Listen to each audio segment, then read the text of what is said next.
Hi guys and welcome back to the channel Deepak Yadav Education. Welcome to the daily current affairs of 15th of January 2024. तो guys आज है तारीख 15 जनवरी 2024 और है Monday. आज की तारीख से जितने भी मोस्ट इंपॉर्टेंट करंट अफेयर्स बनेंगे उन सभी करंट अफेयर्स को हम यहाँ पर डिटेल से डिस्कस करेंगे। यह वीडियो यूपीएससी और स्टेट पीएससी के पॉइंट ऑफ व्यू से काफ़ी ज़्यादा इंपॉर्टेंट हो जाता है। तो चलो शुभ आरंभ करते हैं। दोस्तों इस लेक्चर में हम लोग मेजरली इंडियन एक्सप्रेस के ऊपर फोकस करते हैं, लेकिन इसके साथ साथ जितने भी बाकी सारे इंपॉर्टेंट सोर्सेस हैं जैसे PIB, down to earth, Livemint, सभी के न्यूज़ आर्टिकल्स को प्रॉपर बैकग्राउंड इन्फॉर्मेशन के साथ में कवर करते हैं। इस लेक्चर का एंड बहुत इंपॉर्टेंट है तो उसको मिस मत करना, क्योंकि वीडियो के लास्ट में डेली बेसिस पे आप सभी लोगों को एमसीक्यूज की प्रैक्टिस करवाई जाती है, यानी कि एक प्रॉपर आपसे टेस्ट लिया जाता है और वो जो पूरा टेस्ट है इस पूरे वीडियो के ऊपर बेस्ड होगा, जिसके थ्रू आपका कॉन्फिडेंस इंक्रीज होगा और साथ ही साथ में एक हैबिट हो जाएगी डेली बेसिस पे क्वेश्चंस को सॉल्व करने की। तो आप एग्जामिनेशन में जब आप बैठोगे तो आपको लगेगा यार ये काम तो मैं डेली बेसिस पे कर रहा हूँ, और उसी के बेसिस पर कॉन्फिडेंस जो इंक्रीज होगा वो बाकी सारे लोगों से आपको ज़्यादा आगे लेकर जाने में आपको मदद करेगा। नाउ अगर आपको इस लेक्चर का पीडीएफ वगैरह चाहिए तो फटाफट टेलीग्राम पर जाना है, वहाँ पे जाके सर्च बॉक्स में लिखना दीपक यादव एजुकेशन यूपीएससी, आपको ये वाला चैनल मिल जाएगा। यहाँ से आप डेली बेसिस पे इस लेक्चर के पीडीएफ को डाउनलोड कर सकते हो। और अगर आप मेरे साथ में पर्सनली जुड़ना चाहते हैं तो इंस्टाग्राम पे जाना होगा, वहाँ पे जाके फिर से लिखना है दीपक यादव एजुकेशन, मेरा प्रोफाइल मिलेगा जहाँ पे ऑलरेडी 14,000 से ज़्यादा लोग जुड़ चुके हैं। आप भी मेरे साथ में पर्सनली जुड़ सकते हैं। तो चलिए स्टार्ट करते हैं आज के इस रेलिवेंट से सेशन को। तो जितने भी आर्टिकल्स हैं सभी बहुत इंपॉर्टेंट होने वाला है, और जैसे मैंने बोला बहुत ध्यान से सुनना, क्योंकि लास्ट में आपका प्रॉपर टेस्ट लिया जाएगा। तो ये जो टॉपिक है आज के हमारे थंबनेल के अंदर में मेंशन किया गया है, हम बात कर रहे हैं N-32 एयरक्राफ्ट के बारे में। तो एक ऐसा एयरक्राफ्ट जो कि आज से लगभग 7.5 साल पहले 29 लोगों के साथ में लापता हो गया था। तो उस एयरक्राफ्ट का जो मलबा है वो बंगाल की खाड़ी में मिला है, जिस वजह से दोस्तों ये एयरक्राफ्ट न्यूज़ में बना हुआ है। तो ये आर्टिकल भी आपका GS paper number 3 defence and security के पॉइंट ऑफ व्यू से इंपॉर्टेंट हो जाता है। तो ये न्यूज़ क्या है? न्यूज़ ये है कि इंडियन एयरफोर्स ने हाल ही में दोस्तों इस पर्टिकुलर एयरक्राफ्ट का जो मलबा है वो यहाँ पर खोजा है, जिस वजह से चर्चा में है। तो ये जो एयरक्राफ्ट है ये aircraft Soviet origin military transport aircraft है, ठीक है। यानी कि ये जो एयरक्राफ्ट है दोस्तों ये बेसिकली यूएसएसआर ने डेवलप किया था, और यूएसएसआर भी नहीं, इसकी जो प्रॉपर डिजाइनिंग है और जो इसकी मैन्युफैक्चरिंग है वो यहाँ पर की गई है यूक्रेन के एंटोनोव डिज़ाइन ब्यूरो के माध्यम से। और ये पूरा एयरक्राफ्ट मैन्युफैक्चर किया गया इंडिया के एयरफोर्स के लिए, और इंडिया ने यहाँ पर इसको परचेज किया। और ये परचेज हमने किससे किया था? सोवियत यूनियन से। आपको पता होगा जो यूएसएसआर था, ठीक है, अब यूएसएसआर का ही यूक्रेन वगैरह ये सब यूएसएसआर का हिस्सा हुआ करता था, ठीक है। बाद में 1991 में जब यूएसएसआर टूटा तो ये सारे के सारे कंट्रीज अलग हो गए, है ना, बहुत सारे देश बने। यूक्रेन भी उस समय पर फिर बाद में एक देश बनकर आया जो कि पहले यूएसएसआर का हिस्सा था। तो ये जो पर्टिकुलर एयरक्राफ्ट है ये भारत ने यूएसएसआर से ही परचेज किया था 1984 में, ठीक है। और इंडिया की एयरफोर्स के पास में लगभग 100 इस प्रकार के आपको ये AN-32 वाले एयरक्राफ्ट देखने को मिल जाते हैं। अब इस एयरक्राफ्ट के इंपॉर्टेंट फीचर्स क्या हैं ज़रा ये भी जान लेते हैं। इस एयरक्राफ्ट को डिज़ाइन किया गया है ये आराम से परफॉर्म कर सके, चाहे वो दिन हो चाहे वो रात हो। आराम से जो हमारा ट्रॉपिकल या माउंटेनियस रीजन्स हैं जहाँ पे पहाड़ है वहाँ पर भी आराम से परफॉर्म कर सकता है, या फिर कोई हॉट क्लाइमेटिंग कंडीशंस है, यानी कि 55 डिग्री सेल्सियस तक भी टेम्परेचर अगर जा रहा है तो उस टेम्परेचर के दौरान भी बढ़िया तरीके से एयरक्राफ्ट परफॉर्म कर सकता है। इसके अंदर में 2 single shaft turbo prop engines का यूज़ किया गया है, उसके थ्रू इस पर्टिकुलर एयरक्राफ्ट को पावर मिलती है। इसकी अगर हम लोग मैक्सिमम स्पीड की बात करेंगे तो 530 किलोमीटर प्रति घंटे की स्पीड से ये उड़ सकता है।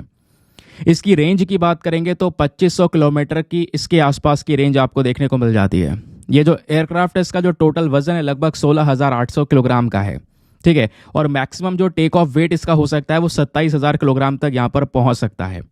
दूसरी चीज़ दोस्तों, अगर आप एयरफील्ड्स की बात करोगे, जैसे कई सारे एयरक्राफ्ट को बिल्कुल प्लेन एयरफील्ड चाहिए होती है उतरने के लिए, लैंडिंग करने के लिए या वहाँ से टेक ऑफ करने के लिए, लेकिन इसके लिए यहाँ पर कोई प्लेन की ज़रूरत नहीं। अगर रफ़ एयरफील्ड्स हैं तो रफ़ एयरफील्ड से भी ये जो एयरक्राफ्ट है वो अपनी उड़ान भर सकता है और उस पर लैंड भी कर सकता है। तो ये इसकी कुछ कैपेबिलिटीज़ हैं।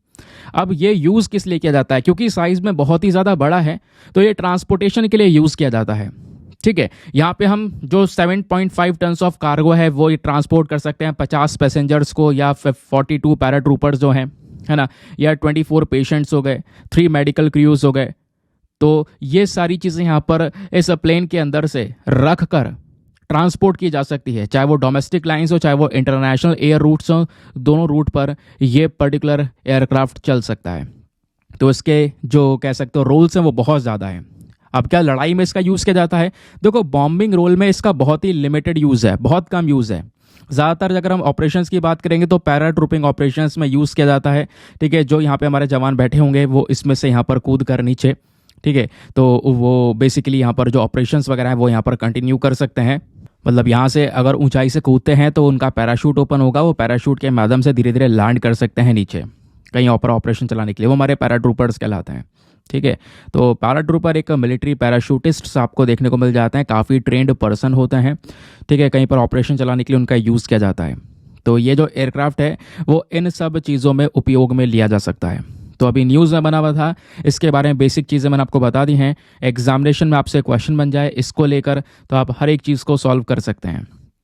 आगे आते हैं नेक्स्ट आर्टिकल पर। अब ये वाला जो आर्टिकल है ये हमने कल के द हिंदू के वीडियो में थंबनेल के बेसिस पर भी डिस्कस किया था, लेकिन इंपॉर्टेंट है तो इस वीडियो में भी चर्चा करेंगे। एक पृथ्वी की तरह जो प्लैनेट है वो यहाँ पे डिस्कवर किया गया है, उस प्लैनेट का नाम है HD 63433D।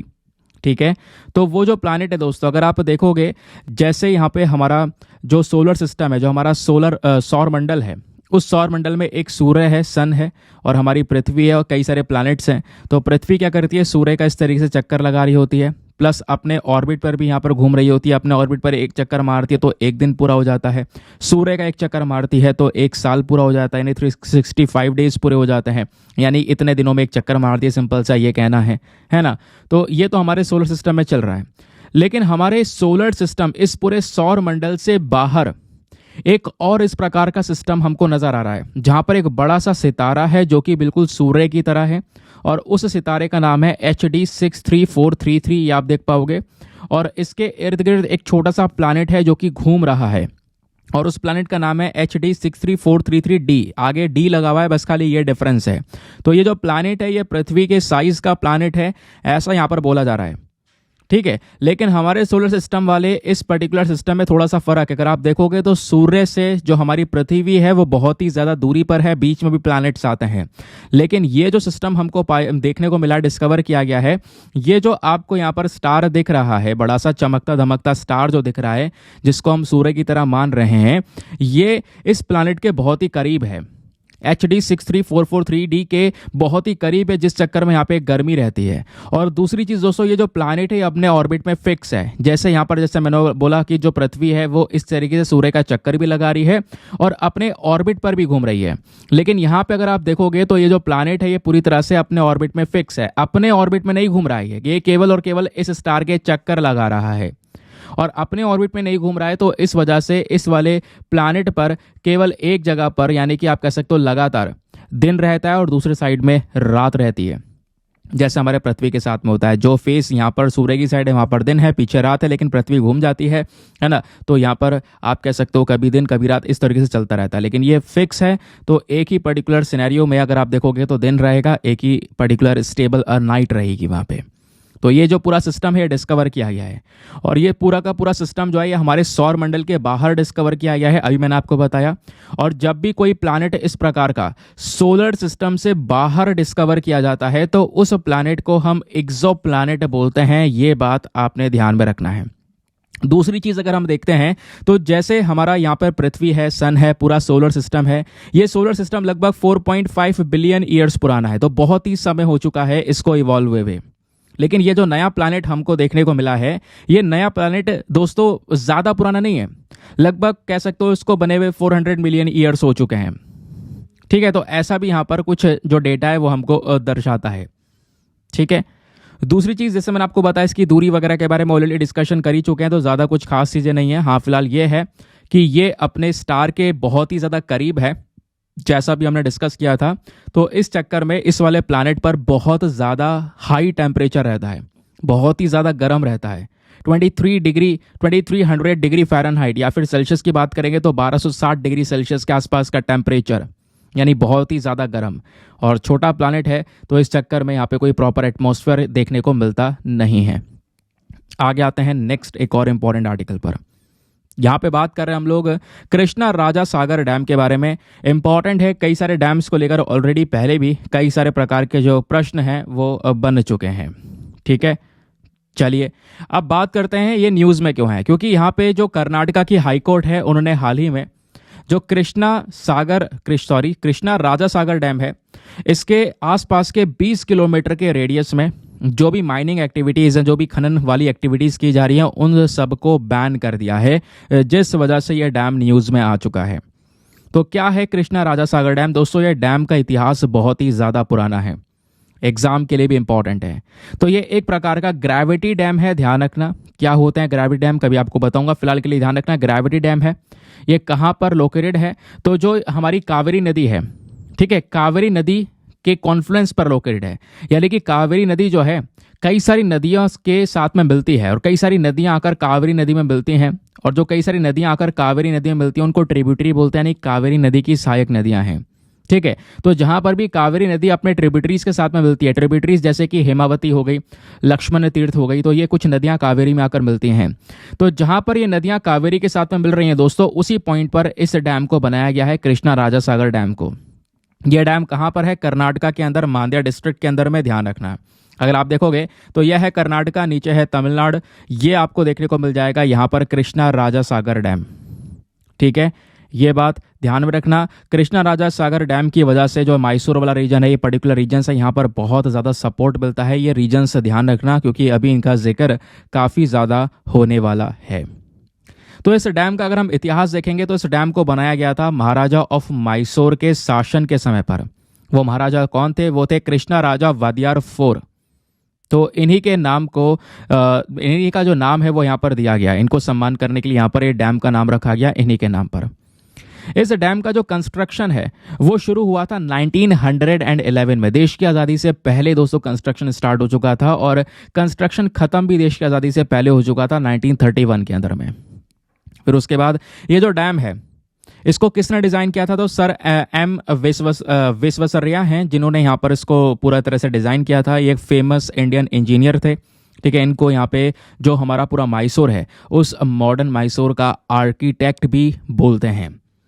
और जो पूरा का पूरा डैम कॉम्प्लेक्स है, पूरा डैम तैयार जो किया है, पूरा जो यहाँ पर एक खूबसूरती जो इसकी बनकर आई है, वो सब दोस्तों हो पाया है सर मिर्ज़ा इस्माइल के अचीवमेंट की वजह से। ये वो पर्सन थे जो मैसूर के दीवान हुआ करते थे, उस प्रिंसली स्टेट के एक दीवान हुआ करते थे। इस डैम के इस्तेमाल की बात करेंगे तो इस डैम से जितना भी पानी आपको देखने को मिलेगा वो यूज़ किया जाता है मैसूर के अंदर इरिगेशन के पर्पज़ के लिए, सिंचाई के लिए यूज़ किया जाता है। और केवल मैसूर नहीं दोस्तों, मांड्या के अंदर भी काफ़ी सारे लोग हैं जिसको ये पानी जो है हेल्प करता है। ठीक है, ये जो पानी है ये मेन सोर्स है ड्रिंकिंग वाटर का, पीने के पानी का एक मेन सोर्स आपको देखने को मिलेगा मैसूर के लिए, मांड्या के लिए, प्लस बेंगलुरु सिटी के लिए। ठीक है, और इतना ही नहीं दोस्तों, ये कहीं ना कहीं यहाँ पर जो डैम है ये पावर सप्लाई भी करता है आगे हाइड्रो इलेक्ट्रिक पावर स्टेशन को। ठीक है, क्योंकि यहाँ से बहुत सारा जो बिजली का उत्पादन है वो भी किया जाता है। ये जो डैम है इससे वाटर रिलीज किया जाता है, और वो जो पानी है वो बहकर तमिलनाडु में पहुँचता है, और तमिलनाडु के अंदर जो मेतुर डैम है उसमें स्टोर किया जाता है। ठीक है, अगर मैं आपको ये मैप दिखाऊं तो यहीं पर आपको मेतुर डैम देखने को मिलेगा। तो ऊपर से पानी छोड़ा जाता है, तब ये डैम पानी नीचे आता है, मेतुर डैम में स्टोर हो पाता है, जिससे आसपास के रीजन में भी यहाँ पर फिर इरिगेशन के लिए इस पानी का यूज़ किया जाता है। ठीक है, तो इसके यूजेज के बारे में हमने डिस्कस किया। अब इस डैम के फीचर्स के बारे में जब बात करते हैं तो इसको बनाया गया है सुर्की मोर्टर और लाइमस्टोन, यानी कि जो हमारा चूना पत्थर होता है, इन सब चीज़ों का यूज़ करके इनका मिक्सचर बनाकर तब जाके इस डैम को तैयार किया गया। इस डैम की जो हाइट वगैरह अगर आप देखोगे तो वैसे इसकी लंबाई की बात करेंगे तो वो है 2681 मीटर, और यहाँ पे अगर हम फीट की बात करेंगे तो लगभग 40 मीटर के यहाँ पर, या फिर 130 फीट यहाँ पर ये ऊंचा है। ये जो रेजरवायर है लगभग कह सकते हो 130 स्क्वायर किलोमीटर के एरिया को यहाँ पर लेता है, और इस वजह से ये डैम जो है पूरे एशिया में एक सबसे बड़ा डैम यहाँ पर देखने को मिलेगा जब उस समय पर इसको बनाया गया था। प्लस ये जो डैम है इसके और भी बहुत सारे बेनिफिट्स हैं। यहीं पर एक गार्डन की बात की जाती है, वृंदावन गार्डन, एक ऑर्नामेंटल गार्डन है जो कि इस डैम से बिल्कुल जुड़ा हुआ है। ठीक है, और दोस्तों यहाँ पर ये जो गार्डन है, इस पूरे गार्डन को डिज़ाइन किया गया है जो कश्मीर के अंदर शालीमार गार्डन्स हैं उन्हीं से इंस्पायर होके, और Shalimar gardens basically Mughal style के अंदर बने हुए हैं, और बेसिकली उसी स्टाइल के ऊपर वृंदावन गार्डन्स को भी तैयार किया गया है। तो ये बेसिक चीज़ें हैं। इस डैम के आसपास क्या क्या है वो हमने यहाँ पर डिस्कस किया। नेक्स्ट आर्टिकल हमारे जीएस पेपर नंबर 3 एनवायरमेंट के पॉइंट ऑफ व्यू से काफ़ी इंपॉर्टेंट होने वाला है। यहाँ पे हम बात करने वाले हैं BS6 नॉर्म्स के बारे में। आपने BS के बारे में सुना होगा। BS की जब बात करते हैं तो ये है भारत स्टेज नॉर्म्स।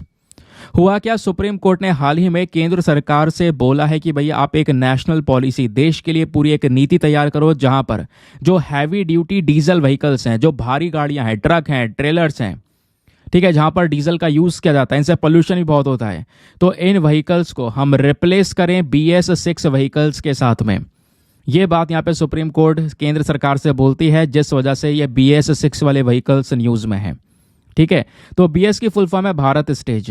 अब ये क्या दर्शाता है, एमिशन स्टैंडर्ड्स को, जो पोल्यूशन हो रहा है व्हीकल्स की वजह से, उन चीज़ों की वजह से इस प्रकार से दोस्तों प्रॉपर रूल्स एंड रेगुलेशंस हैं।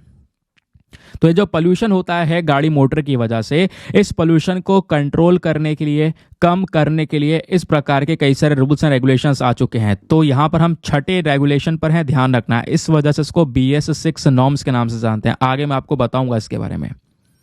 तो ये जो भारत स्टेज एमिशन स्टैंडर्ड्स हैं, ये सरकार लेकर आई है ताकि क्या किया जा सके, जो भी यहाँ पर मोटर व्हीकल्स हैं उसमें जो इंजन है, इंजन से जो एयर पोल्यूशन हो रहा है, वायु प्रदूषण हो रहा है, उस वायु प्रदूषण को कंट्रोल किया जा सके। इसलिए तो ये एमिशन को लेकर प्रॉपर नियम कानून है। और इस प्रकार के नियमों का जो एडॉप्शन है, यानी कि इंडिया ने कब यहाँ पर इस नियम को शुरू किया था, तो ये 2000 से ही किया गया है। सन 2000 में ही दोस्तों ये कॉन्सेप्ट लेकर आया गया। और यूरोपियन यूनियन के अंदर भी इसी प्रकार के लॉज हैं जहाँ से इंस्पायर होकर हमने इसको तैयार किया है। और इंडिया में इस प्रकार के जो पहला जो नियम कानून था पोल्यूशन को लेकर, ये आया था इंडिया 2000 के नाम पर। और इस पूरे नियम को दोस्तों लाया गया साल 2000 में ही, ध्यान रखना, इंडिया 2000 के नाम से आया, साल 2000 में लाया गया। तो ये कह सकते हो हमारा जो भारत स्टेज 1 वाला था, ये आप इसको ऐसे समझ सकते हो। फिर बाद में BS2 और BS3 करके इंट्रोड्यूस किया गया 2005 में और 2010 में। फिर BS4 के नियम आए 2017 में। और BS4 के नियम थोड़े और ज़्यादा स्ट्रिक्ट थे, बहुत ही ज़्यादा कठोर थे। ये नियम किस चीज़ को लेकर हैं, यह है बेसिकली पोल्यूशन को कंट्रोल करने के लिए। नियम हर बार बदले क्यों हैं, क्योंकि हर बार जो व्हीकल से होने वाला प्रदूषण है वो प्रदूषण बढ़ता हुआ चला गया। तो उसको रेगुलेट करने के लिए इस प्रकार से दोस्तों रूल्स एंड रेगुलेशंस लेकर आए गए। और BS4 के बाद में BS5 नहीं आया। BS4 के बाद में डायरेक्टली हम लोग BS6 की तरफ जंप कर गए, ध्यान रखना।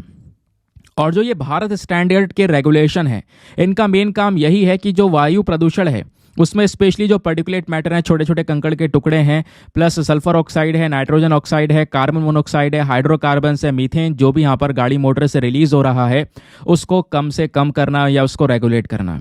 सवाल यहाँ पर यह है कि इस प्रकार के जो ये BS के नॉर्म्स हैं, प्रॉपर रेगुलेशंस हैं, इनको कौन सेट करता है। तो इनको लागू करने का काम या इनको सेट करने का काम सेंट्रल पोल्यूशन कंट्रोल बोर्ड का है, ध्यान रखना। ये जो बोर्ड है ये आता है ministry of environment, forest and climate change के अंडर में। अप्रैल 2020 की बात है, अप्रैल 2020 तक हमारे पास में केवल BS4 नॉर्म्स हुआ करते थे। तो अप्रैल 2020 में हम लोग यहाँ पर डायरेक्टली BS4 के बाद BS6 की तरफ कूद गए। ठीक है, तो हमारे पास में अब BS6 का इम्प्लीमेंटेशन है। तो सेंट्रल गवर्नमेंट ने यहाँ पर इसको मैंडेटरी कर दिया, कंपलसरी कर दिया व्हीकल मेकर्स के लिए, जो भी गाड़ी मोटर जहाँ पे बनती हैं, जो मैन्युफैक्चरर्स हैं, उनके लिए कंपलसरी कर दिया कि भैया आपको जो व्हीकल्स बनानी हैं, जो भी व्हीकल्स बनेंगी 1 अप्रैल 2020 से, वो BS6 के नॉर्म्स, रूल्स एंड रेगुलेशंस को फॉलो करती हुई बनेंगी। और ये जो नियम थे केवल एप्लीकेबल थे कार, ट्रक, बस, 3 व्हीलर्स, 2 व्हीलर्स के लिए, यहाँ पर जैसे हमारे मोटरसाइकिल, स्कूटर, मोपेड्स, इन सब चीज़ों के लिए यहाँ पर ये अवेलेबल करवाया गया। उसके अलावा जो ऑफ हाईवे इक्विपमेंट्स होते हैं, ट्रैक्टर्स वगैरह जैसे हो गए, ठीक है, तो इन सब चीज़ को इसमें से हटा दिया गया था, लेकिन बाकी सारी चीज़ों को इसमें कवर किया गया। तो BS4 और BS6 में क्या अंतर है, अगर आप दोनों को देखोगे तो BS6 में जो पोल्यूशन है, जो प्रदूषण है, उसको लेकर जो नियम कानून है वो और ज़्यादा कठोर कर दिए गए हैं कि भैया जो पोल्यूशन है उससे हम बिल्कुल भी कॉम्प्रोमाइज़ नहीं कर सकते। ये बात यहाँ पर बताई गई है। तो जो भी मैन्युफैक्चरर होंगे, जो भी कंपनी गाड़ी मोटर बना रही होगी, उनको ये नियमों को फॉलो करते हुए इंजन का डेवलपमेंट करना होगा जिससे ज़्यादा प्रदूषण ना हो। समझ गए? आगे आते हैं नेक्स्ट एक और इम्पॉर्टेंट आर्टिकल की तरफ। GS पेपर नंबर 1 हिस्ट्री और कल्चर के पॉइंट ऑफ व्यू से इम्पॉर्टेंट है। यहाँ पे हम बात करने वाले हैं क्लासिकल लैंग्वेजेस के बारे में। तो हुआ क्या, हाल ही में जो वेस्ट बंगाल की चीफ मिनिस्टर हैं ममता बनर्जी, उन्होंने यहाँ पे सेंट्रल गवर्नमेंट के ऊपर जोर दिया है कि वो बंगाली को as a classical language include करें। तो आज जैसे अगर हम बात करेंगे तो भारत के अंदर टोटल 6 क्लासिकल लैंग्वेजेस हैं, तो बंगाली को भी क्लासिकल लैंग्वेज का दर्जा मिलना चाहिए, ऐसा यहाँ पर वेस्ट बंगाल की चीफ मिनिस्टर का एक कहना है। तो इसी वजह से अभी ये न्यूज़ में यहाँ पर ये जो पूरा न्यूज़ है एग्जाम के लिए इतना इंपॉर्टेंट नहीं है। एग्जाम के लिए जो इंपॉर्टेंट चीज़ है वो है क्लासिकल लैंग्वेज आखिरकार क्या है ये। तो दोस्तों यहाँ पर एक पूरा क्राइटेरिया होता है जो सरकार ने बना चुका है, और इस क्राइटेरिया को अगर कोई भाषा फॉलो कर पा रही है तभी उसको क्लासिकल लैंग्वेज का जो टैग है वो दिया जा सकेगा। अब वो क्राइटेरिया क्या है, तो कोई भी भाषा जिसकी एक इतिहास हो, पुराना इतिहास हो, लगभग 1500-2000 साल पहले का इतिहास हो, उस समय के कुछ टेक्स्ट हो, रिकॉर्डेड हिस्ट्री हो उस भाषा की, तो हम यहाँ पर उसको क्लासिकल लैंग्वेज का दर्जा दे सकते हैं। ये यहाँ पे बोला गया है। दूसरी बात, जो भी उसका इतिहास है वो अपने आप में भाषा ओरिजिनल होनी चाहिए। ऐसा ना हो किसी दूसरे कम्युनिटी की स्पीच से यहाँ पर उसको बोरो किया हो, वैसे यहाँ पर बनाया हो, नहीं, अपनी खुद की ओरिजिनल भाषा होनी चाहिए, वो वही उसी को यहाँ पर ये क्लासिकल लैंग्वेज का टैग दिया जाएगा। और जैसे मैंने बोला कि आज के समय पर हमारे देश में टोटल 6 क्लासिकल लैंग्वेजेस हैं और जिनको क्लासिकल का स्टेटस दिया गया है। कौन कौन सी? नंबर 1 है तमिल, इसको क्लासिकल का स्टेटस दिया गया था 2004 में। फिर है संस्कृत, देन है कन्नड़ा, देन है तेलुगु, देन है मलयालम, देन है उड़िया। तो उड़िया लेटेस्ट, जिसको 2014 में इस प्रकार से क्लासिकल लैंग्वेज का स्टेटस मिल चुका है। समझ गए? अब क्लासिकल लैंग्वेज का स्टेटस अगर किसी भी भाषा को मिल जाता है तो उसके फ़ायदे क्या होंगे? पहली चीज़, 2 मेजर एनुअल इंटरनेशनल अवार्ड्स दिए जाते हैं जो कि उस इंडियन लैंग्वेज, उस क्लासिकल लैंग्वेज में जो व्यक्ति काम कर रहा है उसको। दूसरा, centre for excellence for studies in classical language जो यहाँ पर सेटअप किया जाता है उसको सेटअप किया गया है। प्लस जो हमारी यूजीसी है, यूनिवर्सिटी ग्रांट कमीशन, वो रिक्वेस्ट करती है कि भैया जितनी भी क्लासिकल लैंग्वेज हैं उसके बेसिस पर कुछ जो सीट्स हैं वो भी यहाँ पर रखी जाएँ हमारी यूनिवर्सिटीज़ के अंदर में। तो क्लासिकल लैंग्वेजेस के ये फ़ायदे मिल जाते हैं। समझ गए? तो इस वजह से न्यूज़ में ध्यान रखना, 6 क्लासिकल लैंग्वेजेस हैं हमारे पास में। क्राइटेरिया क्या है वो मैंने आपको बताया। दूसरी चीज़ दोस्तों, अभी बंगाली लैंग्वेज को ये क्लासिकल लैंग्वेज का टैग देने के लिए मांग की गई है। तो बंगाली लैंग्वेज के बारे में कुछ बेसिक फैक्ट्स हैं जो आपको पता होने चाहिए प्रीलिम्स के लिए। तो बंगाली लैंग्वेज की जब बात करते हैं तो वेस्ट बंगाल की ऑफिशियल लैंग्वेज है ये, ठीक है, और इंडिया में दूसरी सबसे ज़्यादा बोली जाने वाली भाषा है और दुनिया में 7वें नंबर पर सबसे ज़्यादा बोले जाने वाली भाषा हमको ये देखने को मिलती है। जो बंगाली पीपल हैं उनका बहुत ही ज़्यादा रिच हेरिटेज, बहुत ही पुराना यहाँ पर इतिहास आपको देखने को मिल जाएगा। और बंगाली जब लिखते हैं तो वो लेफ़्ट से राइट की साइड में लिखी जाती है। इधर से यहाँ पर आप कह सकते हो, sorry, from left to right, इधर से यहाँ पर हम लोग लिखते हैं लेफ़्ट से राइट में। तो इस तरीके से यहाँ पर ये आप देख सकते हो, जैसे ज़्यादातर भाषाएँ आपको देखने को मिल जाती हैं। ठीक है, आगे आते हैं नेक्स्ट आर्टिकल पर। यहाँ पे हम बात करने वाले हैं अनुभव अवार्ड्स के बारे में। एक और इम्पॉर्टेंट टॉपिक, डायरेक्टली क्वेश्चन बन सकता है GS paper number 2 government policies and interventions के पॉइंट ऑफ व्यू से इम्पॉर्टेंट है। तो अनुभव अवार्ड स्कीम 2024 की जो डेडलाइन है वो मार्च 31, 2024 तक है, जिस वजह से ये न्यूज़ में है। तो क्या है ये अनुभव अवार्ड? आपको पता है, अनुभव यानी कि बात की जा रही है एक्सपीरियंस की, ठीक है। तो हुआ क्या है कि यहाँ पे जो अवार्ड है ये बेसिकली क्या करेगा, ये कुछ ऐसे व्यक्तियों को दिया जाएगा जो कि हमारे देश में सरकारी नौकरी कर रहे थे, अब रिटायर हो चुके हैं, रिटायर ऑफिशियल्स हैं। स्पेशली वही लोग जो सेंट्रल गवर्नमेंट के अंदर में काम कर चुके हैं, केंद्र सरकार के अंदर काम कर चुके हैं।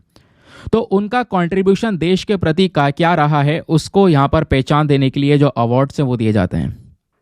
एक व्यक्ति जो सरकारी नौकरी कर रहा है सेंट्रल गवर्नमेंट में, ठीक है, गवर्नमेंट में कंट्रीब्यूशन दे रहा है। दूसरी चीज़ यहाँ पे अगर वो रिटायर हो चुका है, ठीक है, तो उसके बेसिस पर यह अवार्ड दिया जाता है। कैसे? तो इसके लिए पूरा एक वेबसाइट बना रखा है, अनुभव पोर्टल। इस वेबसाइट को मार्च 2015 में बनाया गया था। ये एक ऑनलाइन प्लेटफॉर्म है, किसके लिए? जो भी हमारे रिटायर्ड सरकारी कर्मचारी हैं उनके लिए, ताकि सरकारी जो कर्मचारी रिटायर हो चुके हैं वो अपने एक्सपीरियंस को हमारे साथ में शेयर कर सकते हैं। और ये जो पोर्टल है इसको भारत सरकार ने लॉन्च किया था, ministry of personnel public grievance and pensions ने। अगर आप ऐसा देखो तो इस पोर्टल का मेन ऑब्जेक्टिव क्या है?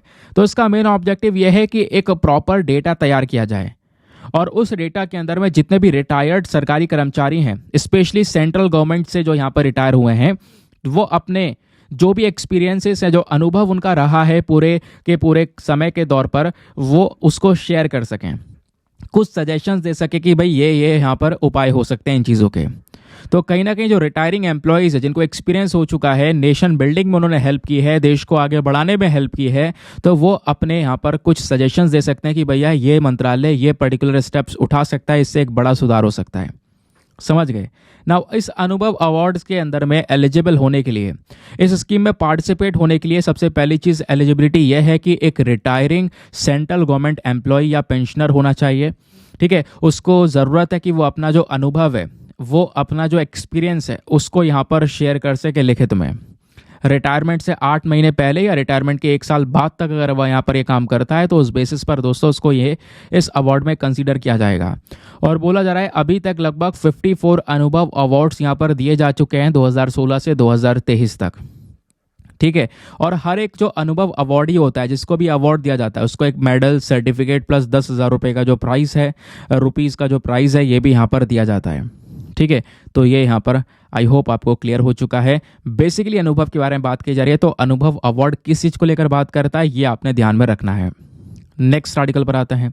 अब जैसे कल मैं आपको सर्वाइकल कैंसर के बारे में ऑलरेडी बता चुका हूँ, ठीक है, द हिंदू के वीडियो में, लेकिन ये टॉपिक बहुत ज़्यादा न्यूज़ में बना हुआ है, एग्जामिनेशन के लिए इंपॉर्टेंट है, तो यहाँ पर भी जानना काफ़ी ज़्यादा ज़रूरी है। तो हुआ क्या है कि सर्वाइकल कैंसर को कम करने के लिए, इसका जो बर्डन है उसको कम करने के लिए भारत सरकार ने डिसीजन लिया है कि वो एक कैंपेन स्टार्ट करेंगे, और उस कैंपेन के तहत लड़कियों को वैक्सीन देना शुरू किया जाएगा। ठीक है, इस वायरस के खिलाफ में, क्योंकि सर्वाइकल कैंसर होता है एक वायरस की वजह से, जिस वायरस का नाम है ह्यूमन पैपिलोमा वायरस। तो इस वायरस के खिलाफ में एक कैंपेन स्टार्ट किया जाएगा, वैक्सीन प्रोवाइड करवाई जाएगी। तो पहला क्वेश्चन यह है कि सर्वाइकल कैंसर होता क्या है। तो दोस्तों यहाँ पर जो सर्वाइकल कैंसर है, एक महिला के जो सर्विक्स है, ठीक है, सर्विक्स के सेल्स में ग्रो होना स्टार्ट होता है। अगर आप देखोगे तो जो स्ट्रक्चर है, ये एक वेजाइना का स्ट्रक्चर है, यहीं पर आपको ये सर्विक्स देखने को मिलेगा। इस सर्विक्स में यहाँ पर आप देख पाओगे इस प्रकार से जो कैंसर टिश्यूज है वो डेवलप होना स्टार्ट हो जाते हैं। इसी को हम लोग यहाँ पर सर्वाइकल कैंसर का नाम देते हैं। अब इस सर्वाइकल कैंसर के पीछे का मेन रीज़न क्या है, तो एक वायरस है जिसका नाम है ह्यूमन पैपिलोमा वायरस। ठीक है, इसी की वजह से कैंसर की प्रॉब्लम सबसे ज़्यादा हमको नज़र आती है। दूसरी चीज़ दोस्तों, यहाँ पर ये जो वायरस है, HPV वायरस, ये कॉमनली सेक्सुअल तरीके से ट्रांसमिट हो सकता है, यानी कि सेक्सुअली ट्रांसमिट हो सकता है ये इन्फेक्शन, और ट्रांसमिट होने के बाद में एक इंसान के स्किन को, जेनिटल एरिया को, थ्रोट को भी बुरी तरह से इन्फेक्ट कर सकता है। और ये जो वायरस है, ये वायरस कहीं ना कहीं अगर आप देखोगे तो इसके बहुत सारे प्रकार हैं जो कि आज के समय पर अवेलेबल हैं। एक है क्वाड्रीवैलेंट वैक्सीन। ठीक है, मतलब सॉरी, इस वायरस के खिलाफ में कई सारी वैक्सीन हमारे पास में हैं जो इस वायरस से लड़ने में मदद करती हैं। तो एक है क्वाड्रीवैलेंट वैक्सीन, जिसको गार्डासिल के नाम से जानते हैं। ये हमें इस जो HPV वायरस है, इसमें 4 प्रकार के वायरस से बचाती है, क्योंकि HPV वायरस जो है दोस्तों, इसके 14 प्रकार होते हैं। इसमें से जो 4 प्रकार हैं, HPV 16, 18, 6 एंड 11, ये जो चारों वायरस हैं, ये चारों प्रकार बहुत खतरनाक हैं। सबसे ज़्यादा कॉमन जो केस हैं, या सबसे ज़्यादा जो केसेस हैं सर्वाइकल कैंसर के, वो यहाँ पर HPV 16 और 18 के हैं। तो इस वाली बीमारी से, या फिर इस प्रकार का जो यहाँ पर HPV वायरस है, इससे टैकल करने के लिए हमारे पास में वैक्सीन है, क्वाड्रीवैलेंट वैक्सीन। फिर दूसरी है बाइवैलेंट वैक्सीन, ठीक है, जिसका नाम है सर्वेरिक्स। देन है नॉन वायलेंट वैक्सीन, जिसका नाम है गार्डासिल 9। तो ये कुछ वैक्सीन हमारे पास में ऑलरेडी अवेलेबल हैं जो कि इस बीमारी से हमको बचा सकती हैं। ठीक है, और दूसरी चीज़ दोस्तों, यहाँ पर ये जो सर्वाइकल कैंसर है, ज़्यादातर जो गर्ल्स हैं, स्पेशली यहाँ पर जिनकी उम्र कह सकते हो कि स्टार्टिंग वाली एज जो होती है, तो 9 से लेकर 14 तक की, तो उस उम्र में यहाँ पर ये जो कैंसर है वो डेवलप होना स्टार्ट हो सकता है। तो इसी उम्र में यहाँ पर ये वैक्सीन दी जाती है, ताकि आगे तक के लिए यहाँ पर उसको सिक्योर किया जा सके, जो सर्वाइकल कैंसर है उससे बचाया जा सके। दूसरी चीज़ दोस्तों, सर्वाइकल कैंसर से लड़ने के लिए इंडिया ने खुद भी एक वैक्सीन को डेवलप किया है, जो हमारा सीरम इंस्टीट्यूट ऑफ इंडिया है। उन्होंने लास्ट ईयर एक वैक्सीन बनाई थी जिसका नाम है सर्वावैक। ध्यान रखना, इस वैक्सीन का भी हम यूज़ करेंगे सरकारी कैंपेन में, जब ये वैक्सीन्स जो गर्ल्स हैं उनको दी जाएंगी।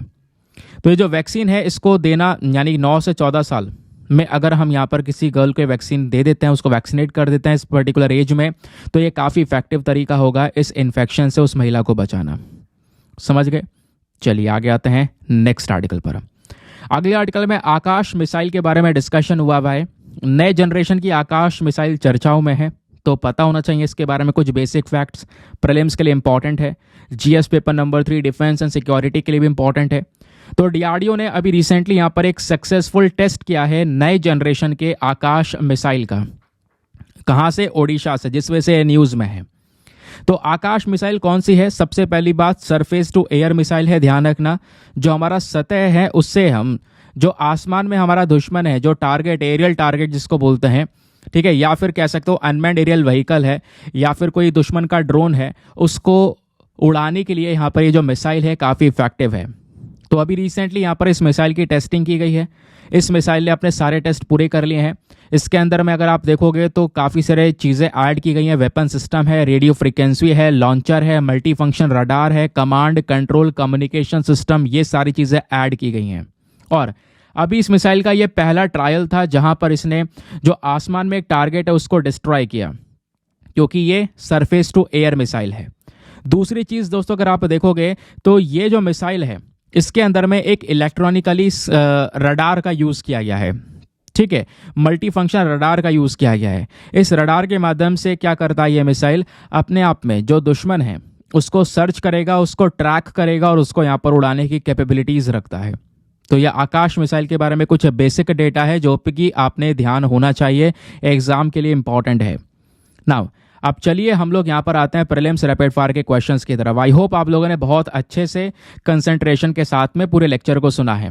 अब से वीडियोस रेगुलर मिलेंगे, तो आप परेशान ना होएं कि वीडियोस आएंगे नहीं आएंगे, रेगुलर मिलेंगे। बीच में कुछ काम फंसा हुआ था, वो सारी चीज़ें कंप्लीट हो चुकी हैं। नाउ मैं फ्री हूँ, आगे यहाँ पर आपको दोनों वीडियोस टाइम पर मिलते रहेंगे। नाउ अब शुरुआत करते हैं क्वेश्चंस की, अपने टेस्ट की। पूरे टेस्ट को अच्छे से अटेम्प्ट करना, जो भी आपका स्कोर आएगा उसको नीचे कमेंट सेक्शन में लिखना। लास्ट में मैं आपको सभी क्वेश्चंस का आंसर दूंगा, आप रीमैच करना, देखना कितने आपने सही किया और कितने गलत किए हैं। तो क्वेश्चन नंबर 1, जो AN-32 एयरक्राफ्ट है ये क्या है? ऑप्शन नंबर ए, फ्रेंच हाइपरसोनिक एयरप्लेन है, या बी, इजराइल का नया इंडक्टेड फाइटर जेट है, या C, Soviet origin military transport aircraft है, या फिर D, Japanese search and rescue airplane है। तो इसका सही आंसर सभी को नीचे कमेंट सेक्शन में देना है। बहुत ही सरल इसका आंसर है। अगला क्वेश्चन बात करता है HD 63433D। हाल ही में न्यूज़ में देखने को मिला है, ये क्या है? ऑप्शन नंबर ए, एक अर्थ ऑब्जर्वेशन सैटेलाइट है, बी, पृथ्वी की तरह एक एक्सोप्लैनेट है, या बी, सुपरमैसिव ब्लैक होल है, या फिर डी, एक स्पाइरल गैलेक्सी है। तो इसका सही उत्तर क्या होना चाहिए, ज़रा नीचे कमेंट सेक्शन में फटाफट बताओ।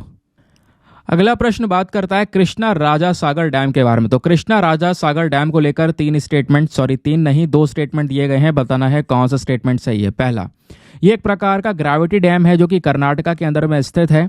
सेकंड स्टेटमेंट बोलता है ये जो डैम है ये कृष्णा नदी पर बना हुआ है। तो बताओ कौन सा इसका सही स्टेटमेंट है। Option A 1 only, B 2 only, C दोनों सही हैं, या डी दोनों के दोनों गलत हैं। नेक्स्ट क्वेश्चन थोड़ा इंटरेस्टिंग है, इजी है। तो भारत स्टेज एमिशन स्टैंडर्ड, यानी कि जिसको हम लोग बोलते हैं BS नॉर्म्स, तो ये जो भारत स्टेज एमिशन स्टैंडर्ड्स हैं इनको सेट करने वाली बॉडी कौन सी है? Option number A, ministry of road transport and highways, B, central pollution control board, C, ministry of petroleum and natural gas, या फिर डी, नेशनल ग्रीन ट्राइब्यूनल। तो इसका सही आंसर क्या होना चाहिए, नीचे कमेंट सेक्शन में फटाफट बताओ।